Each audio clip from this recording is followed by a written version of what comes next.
Welcome to ANN TV. ముందుగా headlines చూద్దాం.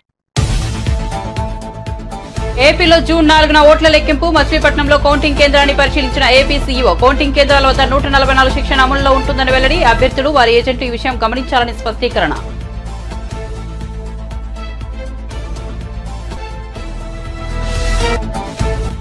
సజ్జలపై criminal case నమోదు చేసి వెంటనే అరెస్ట్ చేయాలన్న దేవినేని ఉమా. రూల్స్ పాటించే వాళ్ళ ఏజెంట్గా వద్దని సజ్జల అన్నాడని ఉమా ఆరోపణ.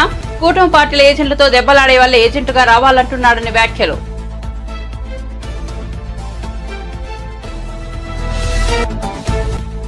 చార్మినార్ కు కేటీఆర్ బీఆర్ఎస్ నేతలు అధికారిక ముద్ర మార్పు నిరసిస్తూ చార్మినార్ వద్ద ధర్నా. రాజముద్ర నుంచి చార్మినార్ ను తొలగించే కుట్ర జరుగుతోందని ఆరోపణ. హైదరాబాద్ ఐకాన్ గా చార్మినార్ ప్రపంచవ్యాప్త గుర్తింపు పొందిందన్న కేటీఆర్.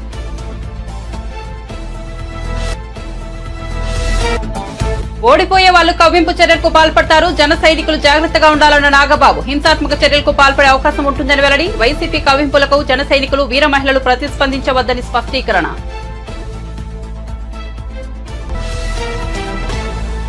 వార్త వివరాల్లోకి వెళ్తే జూన్ 4వ తేదీన ఓట్ల లెక్కింపును దృష్టిలో ఉంచుకుని ఏపీ ఎన్నికల అధికారి ముఖేష్ కుమార్ మీనా రాష్ట్ర వ్యాప్తంగా ఈవీఎంలు భద్రపరిచిన స్ట్రాంగ్ రూమ్లను కౌంటింగ్ కేంద్రాల ఏర్పాట్లను పరిశీలిస్తున్నారు. నేడు మచిలీపట్నంలో కృష్ణా యూనివర్సిటీ వద్ద కౌంటింగ్ కేంద్రాన్ని పరిశీలించిన అనంతరం ఆయన మీడియాతో మాట్లాడారు.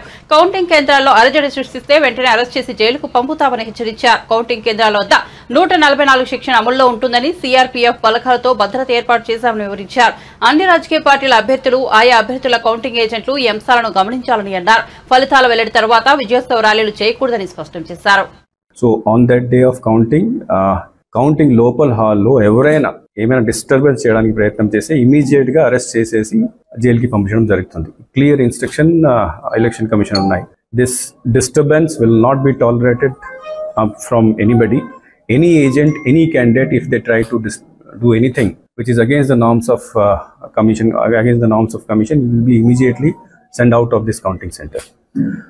సెకండ్ ఇష్యూ, బయట కూడా ఆల్రెడీ ఎస్పీ గారు అంతా అరేంజ్మెంట్ చేశారు. బయట కూడా ఆ రోజు పూర్తిగా 144 సెక్షన్ ఉంటుంది, అంటే అరౌండ్ దిస్ కౌంటింగ్ ఏరియా.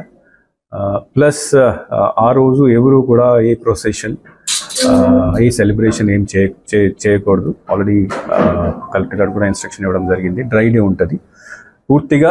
మనము we have to regulate all the activities on the day of counting and afterwards also పూర్తిగా నిఘా పెట్టుకోవాలి. మచిలీపట్నంలో కృష్ణా డిస్ట్రిక్ట్ సంబంధించి స్ట్రాంగ్ రూమ్స్ 7 కాన్స్టిట్యున్సీస్ ఉన్నాయి. ఇక్కడ స్ట్రాంగ్ రూమ్స్ తర్వాత కౌంటింగ్ సెంటర్ ఇన్స్పెక్షన్ కోసం వచ్చాము. బేసికలీ 2 రకాల ఇష్యూ చూడడానికి రావడం జరిగింది. ఒకటి, రేపు 4th ఉన్న కౌంటింగ్ సంబంధించి అన్ని ఇన్ఫ్రాస్ట్రక్చర్, ఇంటర్నెట్ సౌకర్యాలు, బ్యారికేడింగ్, మూమెంట్ ఫ్లో అన్నీ సరిగ్గా చేయడం జరిగిందా లేదా. సెకండ్, సెక్యూరిటీ విషయంలో what type of arrangements are here. So ఈరోజు అన్ని చూసిన తర్వాత ఆల్ టేబుల్స్ అన్ని ప్రతి కాన్స్టిట్యున్సీలో 14 టేబుల్స్ పెట్టడం జరిగింది. All halls are properly now prepared. Internet facility కూడా ఏర్పాటు చేశారు. మనకు ఈ టాబ్యులేషన్ సంబంధించి, ఎన్కోర్ సంబంధించి ట్రైనింగ్స్ కూడా ఆల్రెడీ అయిపోయినాయి. సీసీటీవీ కెమెరాలు ఇవన్నీ కూడా ఏర్పాటు చేయడం జరిగింది. So all the preparations are properly done. That I'm satisfied. దీంతోపాటు సెక్యూరిటీకి ఇక్కడ మనకు సిఏపిఎఫ్ ఆల్రెడీ ఇక్కడ ఉన్నది, ప్లాటూన్ ఉంది. అన్ని స్ట్రాంగ్ రూమ్స్ కూడా వెళ్ళి చూడడం జరిగింది. డబల్ లాక్స్ ఉన్నాయి, సీసీటీవీ కెమెరా కవరేజ్ ఉన్నది, 24 hours సర్వేలెన్స్ ఉంది. రాజకీయ కుట్రతోనే కాంగ్రెస్ సర్కార్ ఉద్దేశపూర్వకంగా రాజముద్రను మార్పు చేయాలని నిర్ణయించిందని BRS working president KTR fire అయ్యారు. తెలంగాణ అధికారిక ముద్ర మార్పు నిరసిస్తూ బీఆర్ఎస్ నేతలతో కలిసి చార్మినార్ వద్ద ఆయన ధర్నాకు దిగారు. రాజముద్ర నుంచి చార్మినార్ ను తొలగించడానికి కుట్ర జరుగుతోందని కేటీఆర్ ఆరోపించారు. తెలంగాణ అనగానే మొదట గుర్తొచ్చేది హైదరాబాద్, చార్మినార్ అని కేటీఆర్ పేర్కొన్నారు. హైదరాబాద్ ఐకాన్ గా చార్మినార్ ప్రపంచవ్యాప్త గుర్తింపు పొందిందన్నారు. నాడు ఎన్టీఆర్ కాకతీయ కళాతోరణం ప్రతిమను ట్యాంక్ బండ్ కు ఇరువైపులా పెట్టారని గుర్తు చేశారు. రేవంత్ రెడ్డి తెలంగాణ ఉద్యమంలో పాల్గొనలేదని, కేసీఆర్ పెట్టిన గుర్తులు మార్చాలని చూస్తున్నారంటూ మండిపడ్డారు. గత 10 ఏళ్లలో చేసిన ప్రగతిని కనిపించకుండా చేసేందుకు రేవంత్ రెడ్డి ప్రభుత్వం కక్ష కట్టిందని దుయ్యబట్టారు. ప్రజలకు ఇచ్చిన వాగ్దానాలు నిలబెట్టుకోకుండా ఇలాంటి పనికిమాలిన చర్యలకు దిగడం సరికాదన్నారు. అసలు సీఎం రేవంత్ కు ఇలా రాజముద్రను మార్చాల్సిన అవసరం ఏముందని కేటీఆర్ ప్రశ్నించారు. తెలంగాణ వారసత్వ సంపదకు, తెలంగాణ సంస్కృతికి చిహ్నాలుగా ఉన్న చార్మినార్ను, కాకతీయ కళాతోరణాన్ని ఎవరు కూడా తొలగించలేరు ప్రజల గుండెల్లోంచి. ఆనాడు ఎన్టీ రామారావు గారు కూడా ట్యాంక్ బండ్ మీద మహనీయుల విగ్రహాలు పెట్టాలనుకున్నప్పుడు ఆనాడు ఎన్టీ రామారావు గారు కూడా రెండు వైపులా ట్యాంక్ బండ్ కి కాకతీయ కళాతోరణాన్ని ఎంచుకున్నారు స్వాగత ద్వారాలు. అట్లాంటి కాకతీయుల గొప్పతనాన్ని, మరి అట్లాంటి చార్మినార్ని, కులీ కుతుబ్ షాహీ ఆనాడు కట్టించిన చార్మినార్ని ప్రజల గుండెల్లోంచి, ప్రజల హృదయాల్లోంచి ఎవరు తొలగించలేరు. మీరు చేస్తున్న పని తప్పు. మీరు చేయగలిగితే ప్రజల జీవితాలు మార్చండి, మీరు చేయగలిగితే ప్రజలకు ఏమైనా మంచి చేయండి.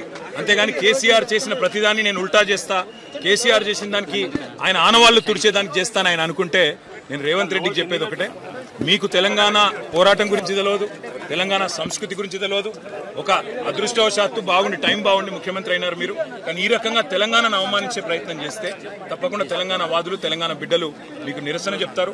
100% ఇది ఆమోదయోగ్యమైన నిర్ణయం కాదు, ప్రజలకు అనుకూలంగా ఉండే నిర్ణయం కాదు. చేయగలిగితే మంచి చేయండి తప్ప ఇలాంటి అవమానించే పనులు చేయొద్దని. ఏ పక్ష సమావేశం పెట్టినా ఒకటి మాత్రం వాస్తవం, రేవంత్ రెడ్డి చరిత్ర తెలియని మూర్ఖుడు. ఆయనకు తెలంగాణ పోరాట చరిత్ర తెలియదు, తెలంగాణ వారసత్వ చరిత్ర తెలియదు. వాళ్ళ చార్మినార్ కానీ, గోల్కొండ కానీ, కులీ కుతుబ్ షాహీ టాంబ్స్ కానీ వీటన్నిటి ఆలంబనగా చేసుకొని యునెస్కో వరల్డ్ హెరిటేజ్ సిటీగా హైదరాబాద్ గుర్తింపు తెచ్చుకునే అవకాశం ఉంది. అట్లాంటిది రాజముద్రలోంచి చార్మినార్ తీస్తాను, కాకతీయ కళాతోరణాన్ని తీస్తాను అంటే మరి వారసత్వ సంపదను ఏ రకంగా ప్రభుత్వం పరిరక్షిస్తుంది, ఏ రకంగా గౌరవిస్తుంది అనేది ప్రజలు కూడా అర్థం చేసుకుంటారు. ఇలాంటి మూర్ఖపు నిర్ణయాలు ప్రభుత్వానికి మంచిది. తప్పకుండా పెట్టండి, మేము వద్దనట్లేదు. తప్పకుండా అమరవీరుల స్తూపం కానీ ఇంకా అద్భుతమైన ఇంకేమైనా తెలంగాణ సంస్కృతికి సంబంధించిన చిహ్నాలు ఉంటే పెట్టవచ్చు, తప్పేమీ లేదు. కానీ ఉన్న వాటిని తొలగించాలని నిర్ణయం ఏదైతే ఉందో అది మూర్ఖత్వం అని చెప్తాం. Thank you. రూల్స్ పాటించే వాళ్లు కౌంటింగ్ సందర్భంగా వైసీపీ ఏజెంట్లుగా కూర్చోవద్దని ఏపీ ప్రభుత్వ సలహాదారు సజ్జల రామకృష్ణారెడ్డి చెబుతున్నారని టీడీపీ సీనియర్ నేత దేవినేని ఉమా ఆరోపించారు. ప్రభుత్వం నుంచి లక్షల రూపాయలు జీతం తీసుకుంటున్న సజ్జల ఇలాంటి సలహాలు ఇస్తున్నారని మండిపడ్డారు. ఇలాంటి చట్ట వ్యతిరేక వ్యాఖ్యలు చేస్తున్న సజ్జలపై క్రిమినల్ కేసు నమోదు చేసి వెంటనే అరెస్ట్ చేయాలని డిమాండ్ చేశారు. నిబంధనలు పాటించే వాళ్ళు ఎన్నికల్లో ఏజెంట్లుగా వెళ్లొద్దని చెబుతున్నారని, కూటమి పార్టీల ఏజెంట్లపై గొడవలకు దిగే వాళ్లే కౌంటింగ్ కు వెళ్లాలని సజ్జల సూచిస్తున్నట్లుగా ఉందని ఉమా విమర్శించారు. ఉంటుంది ఎవరో కూడా భవిష్యత్తులో ఇటువంటి మాటలో ఎన్నికల సంఘం గురించి కానీ, కౌంటింగ్ ప్రక్రియ గురించి కానీ, ఎల్ఏ ఏజెంట్లకి ఇటువంటి హింసాత్మక ధోరణిలో సందేశాలు ఇస్తున్నారంటే వీళ్ళు సమాజంలో ఏం సందేశం ఇస్తూ ఉన్నారు, ఎటువంటి మెసేజ్ ఇస్తూ ఉన్నారో అర్థమవుతూ ఉంది. వెంటనే ఎన్నికల సంఘం స్పందించాలి, పోలీస్ యంత్రాంగం కూడా స్పందించాలి. ఎందుకంటే ఈవీఎం ధ్వంసం చేసినాడిని పిన్నెల్లి రామకృష్ణారెడ్డిని సమర్థిస్తూ ఉన్నాడు. వీడియో ఎలా బయటకు వచ్చిందని మాట్లాడుతున్నాడు తప్ప అది చేయటం దుర్మార్గం, ధ్వంసం చేయటం కరెక్ట్ కాదు, చర్యలు తీసుకోవాలి, లోపల పెట్టాలి, యాక్షన్ తీసుకోమని అంటలా సజ్జల రామకృష్ణారెడ్డి. ఆ వీడియో ఎట బయటకు వచ్చిందని ఏడుస్తూ ఉన్నాడు. ఇప్పుడే ఓడిపోతామని ఏడుస్తూ ఉన్నాడు. మీరు చేసిన పాపాలు, మీరు చేసిన దుర్మార్గాలు ఈ రాష్ట్రాన్ని అన్ని రకాలుగా కూడా భ్రష్టు పట్టించి నాశనం చేసి వ్యవస్థలన్నీ కూడా నిర్వీర్యం చేసి ఇవాళ కౌంటింగ్ ప్రక్రియకు కూడా అడ్డం పడే విధంగా మీరు మాట్లాడుతున్నారంటే ఏ విధంగా మరి వైసీపీ పార్టీ తయారైందో ప్రజలకు అర్థమవుతూ ఉంది. మీ బెదిరింపులకు భయపడేది లేదు, ఎక్కడైనా సరే నిబంధనలు ఉల్లంఘిస్తే సహించేది లేదు. ఏం మాట్లాడుతూ ఉన్నాడు? మనమేమీ రూల్స్ ఫాలో అవడానికి రాలేదు. ఇదే రూల్స్ అంటే వెనక తగ్గేవాళ్ళు ఎవరో కూడా కౌంటింగ్ ఏజెంట్కి వెళ్ళొద్దు. టీడీపీ జనసేన ఏజెంట్లకి ప్రతి విషయంలో అడ్డం జరగాలి. తప్పులు చేసినా పర్వాలేదు, మేము కాపాడుతాం. ఏం మాట్లాడుతున్నావు? బుద్ధి ఉందా? వయసు వచ్చినా సరిపోయిందా? ప్రభుత్వ జీతం తీసుకుంటూ తప్పులు చేసినా పర్వాలేదా? తప్పు చేయొద్దు, తప్పు జరగకూడదని చెప్పాల్సిన వాళ్ళు తప్పు చేసినా పర్వాలేదు మేము కాపాడుతామనే బాధ్యత లేకుండా మాట్లాడుతున్నారంటే ఎంత బుద్ధి లేని మాటలు మాట్లాడాడో సజ్జల అర్థమవుతూ ఉంది. ఇవాళ శాంతి భద్రతల విఘాతానికి కానీ, ఎన్నికల ప్రక్రియకి ఎటువంటి ఆటంకాలు కల్పించినా, బహిరంగ వ్యాఖ్యలు చేసినా ఇమ్మీడియట్గా చర్యలు తీసుకోవాల్సిన బాధ్యత ఎన్నికల సంఘం మీద కూడా ఉంది. ఇమ్మీడియట్గా సజ్జల రామకృష్ణారెడ్డిని అరెస్ట్ చేయాలి. అదేవిధంగా ఈ మాట్లాడిన మాటలు కూడా సాక్షి పత్రిక కావచ్చు, సాక్షి మీడియా కావచ్చు, బ్లూ మీడియా కావచ్చు, గంటకి ఏదో ఉద్ధరించినట్టుగా, ఏదో బ్రహ్మాండంగా మాట్లాడినట్టుగా ఇది మరి ఎన్నికల్లో ఈ హింస ప్రేరేపించడానికి, కౌంటింగ్ ప్రక్రియలో గొడవలు జరగడానికి రెచ్చగొట్టే విధంగా కూడా ఈ సాక్షి మీడియా, సాక్షి ఛానల్ ఇవన్నీ ప్రవర్తిస్తూ ఉన్నాయి. ఆ యాజమాన్యాల మీద కూడా చర్యలు తీసుకోవాలని చెప్పి ఎలక్షన్ సంఘాన్ని కోరుతా ఉన్నాను. ప్రజాప్రాతినిధ్య చట్టం 1951 ప్రకారం ఎన్నికల ప్రవర్తన నియమావళిని మరి ఉల్లంఘిస్తూ సజ్జల రామకృష్ణారెడ్డి బాధ్యతారాహిత్యంగా ఈ కౌంటింగ్ ప్రక్రియలో ఏజెంట్లని హింసకు ప్రేరేపించే విధంగా మరి ఈ రెచ్చగొట్టే విధంగా ఈ కార్యక్రమాలు చేశాడు. దాని ప్రకారం కూడా చర్యలు తీసుకోవాలని చెప్పి కూడా ఎన్నికల సంఘాన్ని కోరుతా ఉన్నాను. బహిరంగ వ్యాఖ్యలతో చేయడంతో పాటు తప్పు చేసిన వాళ్ళని, ఈ ఈవీఎంలు విధ్వంసం చేసిన వాళ్ళని కూడా సమర్థించుకుంటా మాట్లాడిన సజ్జల రామకృష్ణారెడ్డిని నిమిషం కూడా బయట ఉంచడానికి వీల్లేదు. ఇమ్మీడియట్గా తక్షణం అరెస్ట్ చేయాలని కూడా డిమాండ్ చేస్తూ ఉన్నాను. అట్లాగే ప్రభుత్వ సలహాదారి ఉద్యోగం నుంచి కూడా తొలగించాలని కూడా డిమాండ్ చేస్తూ ఉన్నా. ఎందుకంటే తాడేపల్లి కొంపలో ఉండి గత 4 రోజులుగా ముఖ్యమంత్రి కార్యదర్శి ధనంజయ రెడ్డి, సజ్జల రామకృష్ణారెడ్డి, ఆ సోషల్ మీడియా చేసే బడుద్దాయి సజ్జల భార్గవరెడ్డి, అదేవిధంగా రఘురామరెడ్డి, వీళ్ళందరూ కూడా ఈ ఏదైతే టెలికాన్ఫరెన్స్ల ద్వారా ఏదైతే చీఫ్ సెక్రటరీ జవహర్ రెడ్డిని అడ్డం పెట్టుకొని ఏదైతే రిటర్నింగ్ ఆఫీసర్ని బెదిరించే కార్యక్రమాలు కూడా వీళ్ళు ఈ దుర్మార్గులు యంత్రాంగం అంతా కూడా చేసిన. మాచర్ల ఎమ్మెల్యే పిన్నెల్లి రామకృష్ణారెడ్డి బాధితుడు నోముల మాణిక్యాలరావు టీడీపీ అధినేత నారా చంద్రబాబు నాయుడు కలిశారు. హైదరాబాద్ లో చంద్రబాబును కలిసిన మాణిక్యాలరావు పిన్నెల్లి సోదరుల అరాచకాన్ని బయటపెట్టాక తనకు ప్రాణహాని ఉందని ఆందోళన వ్యక్తం చేశారు. పిన్నెల్లి సోదరుల అరాచకాలపై మీడియాతో మాట్లాడడం, పోలీసులకు ఫిర్యాదు చేయడం వంటి పరిణామాల తర్వాత తనపై మరింత కక్షగట్టారని వివరించారు. ఎమ్మెల్యే సోదరుడు తన కుటుంబాన్ని అంతమొందించేందుకు ప్రైవేట్ సైన్యాన్ని ఉసుగొల్పుతున్నారని ఆవేదన వ్యక్తం చేశారు. ప్రాణభయంతో ప్రస్తుతం హైదరాబాద్ లో తలదాచుకున్నారని, ఈ విషయంలో రాష్ట్ర డీజీపీకి కూడా మొరపెట్టుకున్నారని చంద్రబాబు వివరించారు. ఈ సందర్భంగా చంద్రబాబు స్పందిస్తూ ధైర్యంగా ఉండాలని సూచించారు. పార్టీ పూర్తి అండగా ఉంటుందని భరోసా ఇచ్చిన చంద్రబాబు మాణిక్యాలరావు పోరాటాన్ని అభినందించారు. ఏపీలో జూన్ 4న ఎన్నికల కౌంటింగ్ జరగనున్న నేపథ్యంలో పార్టీ శ్రేణులను ఉద్దేశించి జనసేన పార్టీ ప్రధాన కార్యదర్శి నాగబాబు సందేశం వెలువరించారు. పోలింగ్ సందర్భంగా సమర్థవంతంగా వ్యవహరించిన రాష్ట్రంలోని జనసేన నేతలు, కార్యకర్తలు, వీర మహిళలకు, ముఖ్యంగా పిఠాపురం జన సైనికులు, వీర మహిళలకు, కూటమిలో ఉన్న ప్రతి ఒక్క నాయకుడికి, కార్యకర్తలకు ధన్యవాదాలు తెలుపుకుంటున్నానని అన్నారు.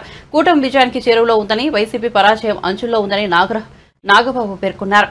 ఎప్పుడైనా ఓ మనిషి ఓటమి పాల్గొతున్నట్టు తెలియగానే వాళ్లలో ఒక రకమైన ఫ్రస్ట్రేషన్ ఉంటుందని, హింసాత్మక చర్యలకు పాల్పడేందుకు సిద్ధమవుతుంటారని పేర్కొన్నారు.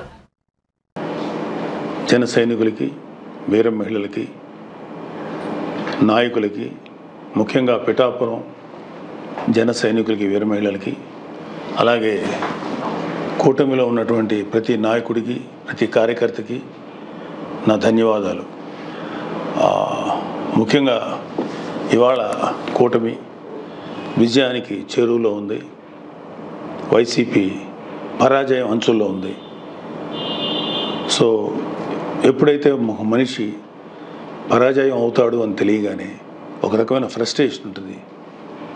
ఒక కైండ్ ఆఫ్ వైలెన్స్ చేయడానికి, గొడవలు చేయడానికి సన్నద్ధులు అవుతుంటారు. మీ అందరికీ నా విన్నపం ఏంటంటే, ముఖ్యంగా జన సైనికులకి, వీర మహిళలకి, నాయకులకి, రేపు ఓట్ల లెక్కింపు సమయంలో మనం సమయం పాటించి ప్రభుత్వానికి, ఎన్నికల సంఘం వారికి, పోలీసులకి మనం చక్కగా సహకరిద్దాం. అలాగే వైసీపీ వారి యొక్క ఎటువంటి కవింపు చర్యలకి ప్రతిస్పందించద్దు అని చెప్పి మిమ్మల్ని అందరినీ మనస్ఫూర్తిగా కోరుకుంటున్నాను. ఎందుకంటే ఏమీ లేని నాకు ఎగిరెగిరి పడుతుంది, అన్నీ నాకు అణిమణిగా ఉంటుంది అన్నట్టు మనందరం సైలెంట్గానే ఉందాం. ప్రజాస్వామ్యానికి వ్యతిరేకంగా మనం ఏం చేయొద్దు. పోలీసులకి, ఎన్నికల సంఘానికి సంపూర్ణంగా సహకరిద్దాం. మన డెమోక్రటిక్ స్పిరిట్ని మనం నిలబెట్టుకుందాం. ఖచ్చితంగా రేపు రాబోతున్నది మన కూటమి ప్రభుత్వమే. కాబట్టి ఓడిపోయే వాళ్ళు చేసేటువంటి కవ్వింపు చర్యలకి, వాళ్ళు చేసేటువంటి అల్లర్లకి మీరు ప్రతిస్పందించొద్దు. జగన్మోహన్ రెడ్డి మరోసారి అధికారంలోకి వస్తే ఆయన ప్రమాణ స్వీకార ఆహ్వాన పత్రాన్ని తిరుపతి నుంచి విశాఖ వరకు పోస్టర్లుగా వేయిస్తానని ఛాలెంజ్ చేశారు తిరుపతి జనసేన నేత కిరణ్ రాయల్. తిరుపతిలో ఆయన మీడియాతో మాట్లాడారు. ప్రతిపక్ష హోదాలో జనసేన చివరి ప్రెస్ మీట్ అని, 96 గంటల తర్వాత ఏపీ ప్రజల కూటమి గెలిపించారని దేశం మొత్తం తెలుస్తోందని ప్రకటించారు. అనేక కేసులు, ఇబ్బందుల తర్వాత జగన్ను తరిమి కొడతామన్నారు. విధ్వంసాలు సృష్టించేలా మాట్లాడిన మాటల్ని ఖండిస్తున్నాను. నాగబాబు అందరినీ మంచిగా కౌంటింగ్ కేంద్రాల వద్ద ఉండాలని సూచిస్తే సజ్జల మాత్రం బెదిరించి కౌంటింగ్ చేయాలని అనుకుంటున్నారు. వైసీపీ ప్రభుత్వం 9న వైజాగ్ గెలుస్తున్నాం, రూములు ఖాళీ లేవు, రైళ్ల బుకింగ్ పూర్తయిందని అంటున్నారు. ఇలా మాట్లాడి బెట్టింగ్లకు దారితీస్తున్నారు. వైసీపీ నాయకులందరూ వెళ్లి సముద్రంలో దూకండి. ఈరోజు ఈ ప్రెస్ మీట్లో ప్రతిపక్ష హోదాలో ఇదే మా చివరి ప్రెస్ మీట్. ఇంకొక 96 గంటల తర్వాత నెక్స్ట్ మా ప్రెస్ మీట్ అధికార హోదాలో పెట్టబోతున్నాం. ఇది వాస్తవం. ఇన్ని సంవత్సరాలు ఇక్కడ కూర్చున్న జన సైనికులు కానీ, ఇంకా చాలామంది జన సైనికులు కానీ, జనసేన నాయకులు, వీరమహిళలందరం కూడా అనేక ఇబ్బందులు పడి, అనేక కేసులు పెట్టుకొని, అనేక జైలుకు పోయి, చాలా అన్ని విధాలుగా ఆస్తులు పోగొట్టుకొని, వ్యాపారాలు పోగొట్టుకొని, అన్ని ఇబ్బందులు పడి చివరికి ఏదైతే జగన్మోహన్ రెడ్డి ప్రభుత్వాన్ని తరిమి కొట్టి కొత్త ప్రభుత్వాన్ని స్థాపించాలనుకున్నామో ఈరోజు ఆ రోజు వచ్చేసింది. ఇంకొక 4 రోజులు అంటే కేవలం 96 గంటలు మాత్రమే. తర్వాత ఇదే టీంతో మళ్ళీ ఒక ప్రెస్ మీట్ ఉంటుంది. అది అధికార హోదాతో మా కూటమి ప్రభుత్వం స్థాపించిన వెంటనే పెడతాము. మనం ముఖ్యంగా గమనించే విషయం ఏమంటే, మామూలుగా అంటారు 31st రోజు ప్రెస్ మామూలు చాలామంది మాట్లాడుతుంది డిసెంబర్ 31 రేపటి నుంచి కొత్త సంవత్సరం వచ్చింది, కొత్తగా ఉండాలి, అందరూ కొత్తగా బతకాలి, మంచిగా ఉండాలనుకుంటున్నాం. మేము కూడా చెప్తున్నాం 96 గంటల తర్వాత ఈ రాష్ట్రం కొత్తగా ఉండబోతుంది, కొత్త ప్రభుత్వం రాబోతుంది. ప్రపంచంలోనే భారతదేశంలో ఉన్న ఈ ఆంధ్రప్రదేశ్ని ప్రజలు గెలిపించారు, ప్రజల కూటమి గెలిపించారని చెప్పి కూడా దేశమంతా తెలియజేసే రోజు ఈ మంగళవారం తెలియబోతుంది. సజ్జల రామకృష్ణారెడ్డి జగన్కి డాడీ లాంటోడే. ఆయన మాట్లాడుతూ నిన్న ఎలక్షన్ ఆఫీసర్ని లెక్క చేయొద్దండి, ఎన్నికల కోడ్ని లెక్క చేయొద్దండి, మీరు ఇష్టానుసారం ఏమైనా చేయండి, చట్టం పక్కన పెట్టి పనిచేయండి, బాగా బలిసి బాడీలు పెంచుకొని రండి. అదే చెప్తున్నాం. ఎలా మీరు ఇంకా ఉస్తాద్ ఫైల్ మ్యాన్లు పట్టుకొస్తారా ఎలక్షన్ కౌంటింగ్కి? ఏమైనా పట్టుకొచ్చి వాళ్ళకి గంజాయి డ్రగ్స్ కల్పించి మద్యం సేవించి కౌంటింగ్లో పంపించాలని చెప్పి ఏమైనా కోచింగ్ ఇస్తున్నారో అడుగుతున్నాం. ఎవరైనా ఇందాక మా నాగబాబు గారు మాట్లాడుతూ పోలీస్ ఆఫీసర్ని, ఎన్నికల అధికారుల్ని అందరినీ గౌరవించి మన ఎలక్షన్ని కౌంటింగ్ చేయండి రా బాబు అంటే, ఈయన వాళ్ళని విడ్డూరంగా దౌర్జన్యంగా బెదిరించి కౌంటింగ్ చేయమని మాట్లాడుతున్నాడు. అందుకే ఆయనకి పిచ్చి పట్టిందా, ఓడిపోతున్నాను ఓటమి భయంలో పిచ్చి పట్టిపోయి ఆయన మాట్లాడుతున్నాడు. కనీసం ఆయనకి చికిత్సని ఇప్పించండి. లేదా తప్పులు చేసిన వాళ్ళు ఏపీ వదిలి వెళ్లేందుకు సిద్దమయ్యారని టీడీపీ నేత ఆనం వెంకటరమణారెడ్డి అన్నారు. నెల్లూరులో నిర్వహించిన మీడియా సమావేశంలో ఆయన మాట్లాడారు. ప్రపంచంలో ఎక్కడున్నా టీటీడీ ఈవో ధర్మారెడ్డి జైలుకు వెళ్లడం ఖాయమన్నారు. బోర్డు సమావేశాల వివరాలను అధికారిక వెబ్సైట్లో ఎందుకు పెట్టించలేదని చైర్మన్ కరుణాకర్ రెడ్డిని ప్రశ్నించారు. వైఎస్ఆర్సీపీ ప్రభుత్వ హయాంలో టీటీడీ పూర్తిగా అవినీతమైందని ఆరోపించారు. టీటీడీ పత్రాలు, కంప్యూటర్ల ధ్వంసానికి కుట్రలు చేస్తున్నారన్నారు. టీడీపీ ప్రభుత్వం అధికారంలోకి రాగానే పూర్తి స్థాయిలో విచారణ చేపడతామని ఆనం వెంకటరమణారెడ్డి చెప్పారు. చంద్రబాబు అనే నేను మీరు తొందరలో వినబోతున్నారని కూడా మీకు మనవి చేస్తున్నాను. బ్రహ్మాండమైన మెజారిటీతో చంద్రబాబు నాయుడు గారు గెలుస్తున్నారని తెలిసి కొంతమంది అధికారులలో వణుకు పుడుతుంది, పారిపోవాలని చూస్తున్నారు అనే విషయం మీరందరూ గ్రహించాలి. ఆంకోవాలి ఫారెన్ పోయి అని కూడా చాలా మంది ఈరోజు అఫీషియల్స్, ఐఏఎస్ అయితే ఏమి, మిగతా అఫీషియల్స్ అయితే ఏమి, పోలీస్ డిపార్ట్మెంట్లో ఉండేవాళ్ళు అయితే ఏమి, తప్పులు చేసిన ప్రతి ఒక్కరూ ఆంధ్ర రాష్ట్రం వదిలి పారిపోయేదానికి సిద్ధముగా ఉన్నారు. తిరుమల తిరుపతి దేవస్థానం టీటీడీలో ధర్మారెడ్డి గురించి మాట్లాడారు. వైఎస్ వివేకానంద రెడ్డి మర్డర్ కేసులో ధర్మారెడ్డి ఢిల్లీలో హోమ్ మినిస్ట్రీలో లాబియింగ్ చేసాడా లేదా, అవినాష్ రెడ్డిని బయటపడేదానికి ప్రయత్నాలు చేసాడా లేదా అనే విషయం మీకు చాలాసార్లు మేము మాట్లాడాం. చేశాడు చేశాడు చేశాడు అని ఈరోజు నేను చెప్పటం లేదు. వైఎస్ కుటుంబంలో సభ్యురాలు వైఎస్ సునీతారెడ్డి గారు చెప్తున్నారు. వీడిని చూసి ఆశ్చర్యపోయాను, వీడికేం పని ఇక్కడ. వైఎస్ జగన్మోహన్ రెడ్డి వైసీపీ పార్టీకి ఒక డలారీగా పనిచేసిన ధర్మారెడ్డి అని కూడా మీకు మనవి చేస్తున్నాం. ఢిల్లీలో ప్రోటోకాల్ దర్శనాలు చేయించి ఢిల్లీలో హోమ్ మినిస్ట్రీ కాడి నుంచి ఏ సెక్షన్స్ ఉన్నాయో ప్రతి సెక్షన్లో ఈరోజు జగన్మోహన్ రెడ్డిని వైసీపీ నాయకుల్ని కాపాడేదానికి ప్రయత్నించిన ఈ ధర్మారెడ్డి టీటీడీ ఈవోగా ఎలా ఉన్నారని కూడా మేము అడుగుతున్నాం. క్రిమినల్ కేసులు ఉన్నాయి నీ మీద. ఢిల్లీలో ధర్మారెడ్డి మీద క్రిమినల్ కేసులు ఉన్నాయి, నేను బయట పెట్టా. దొంగ సంతకాలు చేసి దొంగ ఎఫిడవిట్లు ఇచ్చిన ధర్మారెడ్డి ఈరోజు ఏపీ గవర్నమెంట్ ఎలా కొనసాగించింది అని మేము ప్రశ్నిస్తున్నాం. టీటీడీ ఈవోగా మీరు పెట్టి నడిపిస్తారా? గ్రేట్ వైవి సుబ్బారెడ్డి లైవ్ లో పెట్టారు. తిరుమల తిరుపతి దేవస్థానం బోర్డు మీటింగ్ లైవ్ లో పెట్టారు. ఎందుకు ఆపేశారు? ఎందుకు ఆపేశారు? భయం వేసిందా? క్యాష్ విషయాలు బయటకు వస్తుందని భయం వేసిందా? జనాలకు తెలిసిపోతుందా?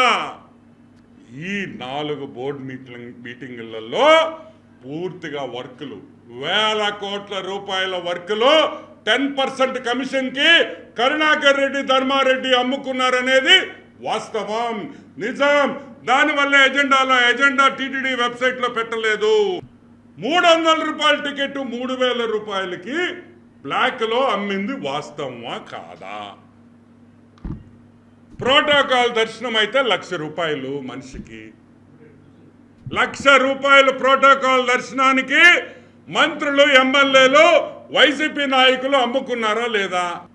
100 కోట్ల రూపాయల టికెట్ల అమ్మే స్కామ్ ఇది అని కూడా నేను మనవి చేస్తా ఉన్నా.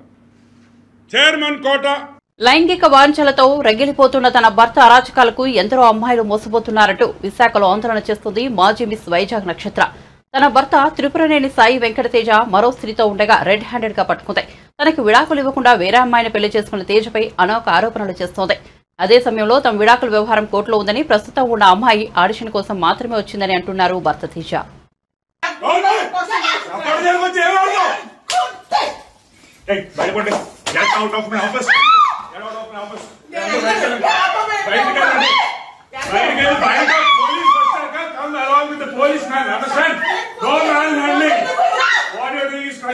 ఎక్కడ ఏ పోలీస్ స్టేషన్ లో న్యాయం జరగదు మేడం. ఈ రోజు నేను రెడ్ హ్యాండెడ్ పట్టుకోపోతే కోర్టులో ఇది సాక్ష్యం చెల్లుతుంది అంటారా? నేను నా నోటు మాటతో చెప్తే చెల్లుతుందా? చెల్లదు మేడం. నేను అమ్మాయిని లవ్ మ్యారేజ్ చేసుకున్నాను. నా పేరెంట్స్ కి కూడా ఏమీ తెలీదు. నక్షత్ర పేరెంట్స్ ప్రతి విషయంలో ఇన్వాల్వ్ అవుతున్నారు. అది నాకు నచ్చడం లేదు అనేది ఆయన వెర్షన్. మేడం అంటే కూతురు లైఫ్ ఒక అమ్మాయితో తిరుగుతున్నాడని నేను మా ఇంట్లో అమ్మ నాన్నకి చెప్పుకోకపోతే ఇంకెవరికి చెప్తాను మేడం? ఇంకెవరితో చెప్తాను మేడం? లేదు మేడం, వాళ్ళు వచ్చేందుకు నేను బయటకు కదలను మేడం. నేను కదలను, నేను చావనేం చేస్తాను. ఇక్కడ నేను పెట్రోల్ వేసుకుని తగలేడతాను, కానీ వాళ్ళు రాకుండా బయటకే వెళ్ళరాను మేడం. 4 సంవత్సరాలుగా నేను లేనంటే సార్, అందుకే ఈ అమ్మాయిని పెళ్లి చేసుకున్నాను. ఏం సార్ చెప్పండి సార్. ఏం సార్?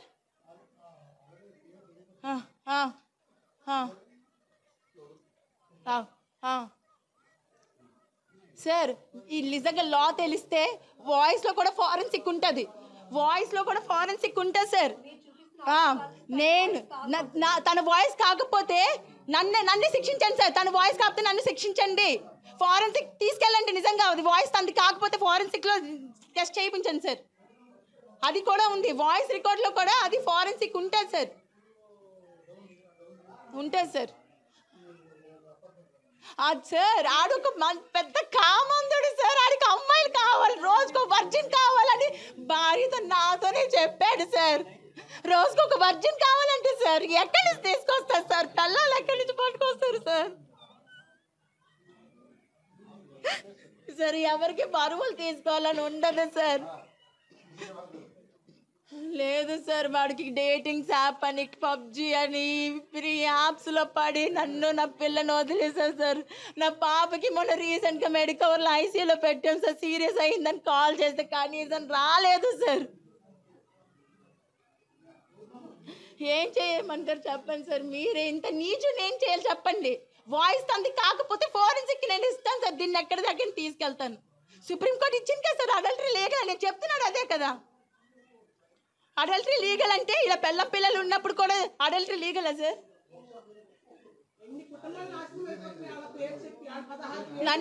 నన్ను మ్యారేజ్ చేసుకున్నాడు. నన్ను మ్యారేజ్ చేసుకుని దాన్ని ఎలా మ్యారేజ్ చేసుకుంటాడు సార్? నేను డివోర్స్ కూడా పిటిషన్ వేయలేదు సార్.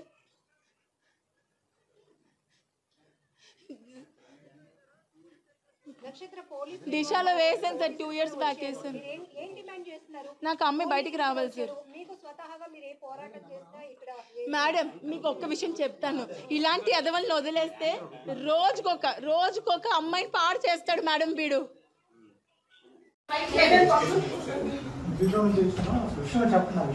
చెప్తాను సార్, ఆ రూమ్ లో తను పెళ్ళేసుకున్నాడంటే అందరికి పెళ్ళైంది, నాకు పెళ్ళని చెప్పుకుంటాడంట. నేను వైఫ్ సార్. తెలంగాణలో కొత్తగా కొలువు తీరిన కాంగ్రెస్ ప్రభుత్వం తెలంగాణ రాష్ట్ర రాజముద్రను, అందులో ముఖ్యంగా కాకతీయ కళాతోరణం తొలగించి కొత్త ముద్రను విడుదల చేయాలని చూస్తున్న ధోరణి తీవ్రంగా ఖండిస్తూ వరంగల్ జిల్లా భారతీయ జనతా పార్టీ ఆధ్వర్యంలో బీజేపీ వరంగల్ జిల్లా అధ్యక్షుడు గంట రవికుమార్ కిలవరంగల్లోని కాకతీయ కళాతోరణం దగ్గర నిరసన కార్యక్రమం చేపట్టారు. ఈ కార్యక్రమంలో రాష్ట్ర కార్యవర్గ సభ్యులు కుసుమ సతీష్, రత్నం సతీష, జిల్లా నాయకులు రాణా ప్రతాప్ రెడ్డి పాల్గొన్నారు. ఈ సందర్భంగా జిల్లా అధ్యక్షుడు గంట రవికుమార్ మాట్లాడుతూ తెలంగాణలో కొత్తగా కొలువు తీరిన కాంగ్రెస్ ప్రభుత్వం ప్రజా సమస్యలు, విద్యార్థులు, నిరుద్యోగులవి, రైతుల సమస్యలు గాలికి వదిలేసి తెలంగాణ రాజముద్ర నుండి కాకతీయ కళాతోరణం తొలగించాలని చేస్తున్న రాష్ట్ర ప్రభుత్వ కుట్రను తీవ్రంగా ఖండిస్తున్నామన్నారు. రాష్ట్ర ప్రభుత్వం వెంటనే నూతన రాజముద్రను ప్రవేశపెట్టడం మాఫియా లేదంటే ప్రజాగ్రహంకి గురి కావడం జరుగుతుందని అన్నారు. బీజేపీ జిల్లా శాఖ తరఫున ఉద్యమానికి సైతం సిద్ధంగా ఉన్నామంటూ జూన్ 6 వరకు ఎన్నికల కోడ్ ఉన్నప్పటికీ రాష్ట్ర ప్రభుత్వం యొక్క నిర్ణయం తీసుకోవడం, ఎన్నికల కమిషన్ చొరవ తీసుకుని దీన్ని నిలిపివేయాలి, లేదంటే రేపు ప్రజలు సామాజిక ఉద్యమకారులు చేసే ధర్నాలకు అనుమతి ఇవ్వాలని తెలిపారు.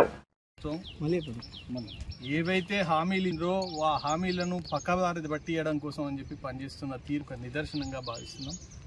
ఇంతకుముందుకు మా అధ్యక్షుడు చెప్పినగా కాకతీయ కళాతోరణం అంటే దానిలో పడే విశిష్ట ఆ గొప్పతనాన్ని యావత్ హైదరాబాద్ సంస్థానం మొత్తం కూడా కాపాడడంలో ఆ రోజు నైజాం సర్కార్లో ఉన్న ఈ కళాతోరణానికి ఎంతైతే విలువలు కలిగించిందో ప్రజా సంపదల విషయంలో జ్ఞానము, ఇంజనీరింగ్ వ్యవస్థ, తద్వారా రైతుకు, అదే వాటర్ సైకిల్, వీటన్నిటికి కూడా చిహ్నంగా ఉండే తెలంగాణ ప్రాంతం దాన్ని కాలరాయడానికి ప్రభుత్వం ఏదే తప్పు పట్టించడం, ప్రజలను మభ్యపెట్టడం చేసిన తీరులో ఇది ఒక భాగంగా భావిస్తున్నాం.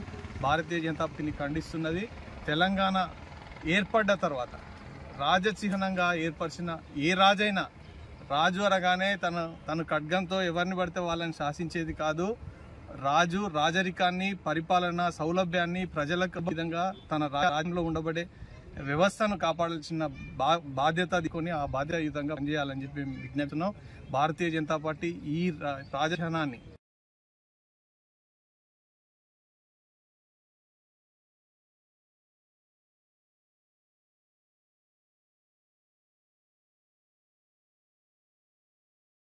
తెలంగాణ రాష్ట్రంలో ఏర్పడ్డ రేవంత్ రెడ్డి కాంగ్రెస్ ప్రభుత్వం ప్రజాపాలనను గాలికి వదిలేసి చరిత్రలో వాళ్ళు ఏదో ఒకటి చేయాలనే విధంగా పరిపాలిస్తున్నారు. దానిలో భాగంగా తెలంగాణ అధికారిక రాజములలో ఉన్న కాకతీయ కళాతోరణాన్ని తీసేసి వారికి ఇష్టరాజ్యం పెట్టే ప్రయత్నం చేస్తున్నారు. దానికి భారతీయ జనతా పార్టీ వరంగల్ జిల్లా తీవ్రంగా ఖండిస్తూ ఈరోజు మేము కళాతోరణం ముందు నిరసన కార్యక్రమం చేపట్టడం జరిగింది. అసలు చరిత్ర తెలియని రేవంత్ రెడ్డి గారు కళాతోరణం అంటే కేవలం రాజరికం కాదు, అది రాజసం, అది ఒక చిరునామా, రాజసానికే ఒక చిరునామా, కాకతీయుల పౌరుషానికి, కాకతీయుల పరిపాలనలో ఉన్న ప్రజల పౌరుషానికి ఒక ప్రతీక. ఈరోజు కాకతీయ కళాతోరణము అంటే ఓన్లీ శిల్పకళే కాదు, ఆ శిల్పకళలో దాగి ఉన్న ఎన్నో విశేషాలు, ఒక ప్రజా పాలన ఏ విధంగా చేయాలనేది తెలియజేస్తుంది. ఈరోజు మీరు చూడండి, మన ఏదైతే ఏకశిల ఒకటే శిల పైన ఏర్పడ్డ ఈ తోరణము రెండు వైపులా కూడా 2 హంసలు ఉంటాయి. ఈ 2 హంసలు కూడా పరిపాలనకు, పారదర్శకతకు కాకతీయుల జవాబు. ఈ 2 వైపులా కూడా మనకు ముసళ్ళు ఎక్కడ ఉంటాయి?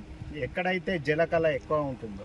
కాకతీయుల పరిపాలనలో 40,000 చెరువులను, గొలుసుకట్టు చెరువులను చేయడం వల్ల కాకతీయ సామ్రాజ్యం. బులెటిన్ ముగించే ముందు హెడ్లైన్స్ మరోసారి చూద్దాం. ఏపీలో జూన్ 4న ఓట్ల లెక్కింపు. మచిలీపట్నంలో కౌంటింగ్ కేంద్రాన్ని పరిశీలించిన ఏపీ సీఈఓ కౌంటింగ్ కేంద్రాల వద్ద 144 శిక్షణ అమలులో ఉంటుందని వెల్లడి. అభ్యర్థులు, వారి ఏజెంట్లు ఈ విషయం గమనించాలని స్పష్టీకరణ.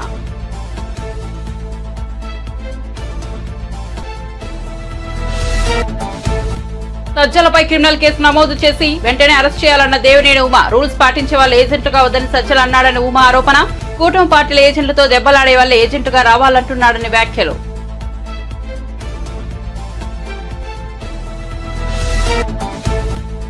చార్మినార్ కు కేటీఆర్ బీఆర్ఎస్ నేతలు అధికారిక ముద్ర మార్పు నిరసిస్తూ చార్మినార్ వద్ద ధర్నా. రాజముద్ర నుంచి చార్మినార్ ను తొలగించే కుట్ర జరుగుతోందని ఆరోపణ. హైదరాబాద్ ఐకాన్ గా చార్మినార్ ప్రపంచవ్యాప్త గుర్తింపు పొందిందన్న కేటీఆర్.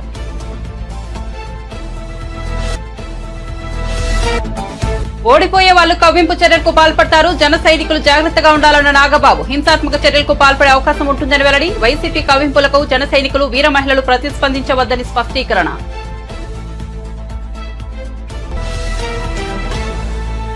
మరిన్ని అప్డేట్స్ కోసం చూస్తూనే ఉండండి A9 TV.